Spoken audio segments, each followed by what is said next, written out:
Donc, on fait le point cet après-midi sur vos diaporamas pour la fin de la semaine, pour que vous soyez prêts pour les soutenances blanches. Je profiterai de ce temps-là pour passer et puis faire le point un petit peu sur l'utilisation que vous avez faite de l'ENT. Avoir votre avis là-dessus pour qu'on puisse s'améliorer dans les années à venir. Voilà, bon, au travail. Donc on a commencé à utiliser l'ENT en janvier 2017, un peu avant qu'il soit complètement déployé sur l'établissement complet. Et puis pour la reprise des deuxièmes années, on s'est posé la question de comment est-ce qu'on pouvait utiliser l'ENT pour le suivi des stages. Donc nos étudiants partent 9 semaines en stage.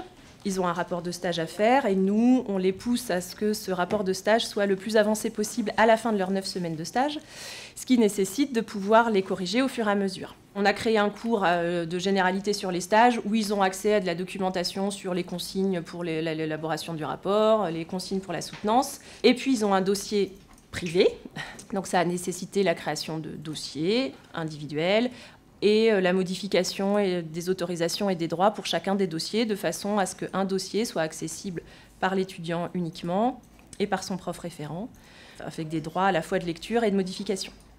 Dans le cadre du stage, les professeurs nous ont proposé d'utiliser l'ENT pour avoir un suivi de notre rapport, principalement.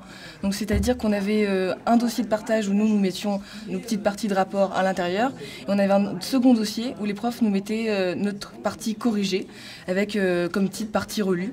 Et comme ça, ils pouvaient suivre l'avancée de notre rapport et nous corriger au fur et à mesure.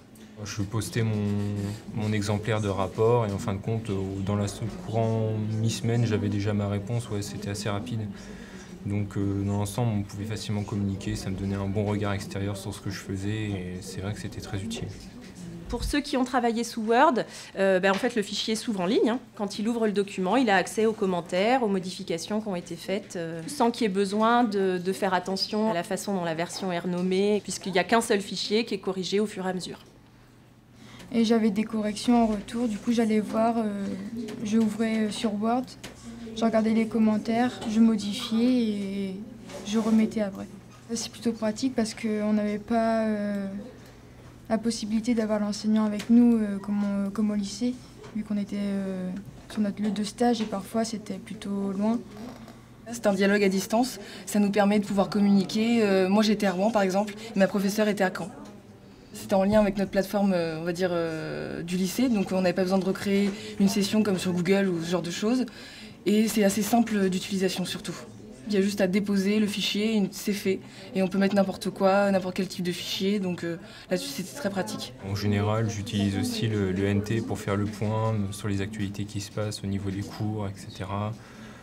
Éventuellement regarder des vidéos, rapport justement avec certains cours, consulter des cours directement publiés par nos professeurs.